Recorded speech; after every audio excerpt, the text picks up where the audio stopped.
வந்திருக்கிற ஒருவரும் பெரிய தலைக்கட்டாக இருக்காங்க. இதுக்கு நடுவில் ஏறினோடனே ஒரு மாதிரி இருக்குது. ஏன்னா இங்கே இதுக்கு முன்னாடி பேசினவங்க எல்லாமே இங்கே துறையில் ஒரு 25 வருஷம் 30 வருஷத்துக்கு மேலே ஒரு அவங்களோட பார்ட்டிசிபேஷன் இருந்திருக்கு, நிறையா பண்ணியிருக்காங்க. அவங்க இங்கே இந்த இண்டஸ்ட்ரியில் எடுக்கிற முக்கியமான டெசிஷன்ஸ் முன்னாடி எல்லாமே அவங்க தான் இருக்காங்க. ஆனால் ஸ்டேஜில் ஏறினா ஒரு வார்த்தை பேசிட்டு அப்படியே சைலண்ட்டாக கிளம்பிடுறாங்க.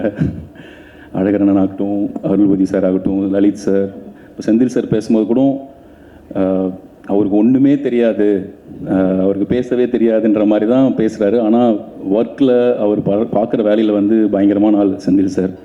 லலித் சார்லேருந்து எல்லாத்துக்கும் தெரியும். செந்தில் சார் வந்து பயங்கரமான ஒரு ஹார்ட் ஒர்க்கிங்கான ஒரு பர்சன். எனக்கு ஒரு 10 வருஷமாக தெரியும். தேர்ந்தெடுத்து ஒரு படமும் பண்ணக்கூடிய ஒருத்தர். அவர் மிகப்பெரிய படங்கள், மிகப்பெரிய ஹீரோக்கள் படங்கள், நல்ல நல்ல கண்டென்ட்டை ஆடியன்ஸ் கிட்ட கொண்டு போய் அவ்வளோ சிரமத்தினுள்ள சேர்த்துருக்காங்க. அவரோட சன் அஜய் இதில் லான்ச் ஆகிறது வந்து ரொம்ப ஹாப்பியாக இருக்குது. அஜய், வாழ்த்துக்கள்.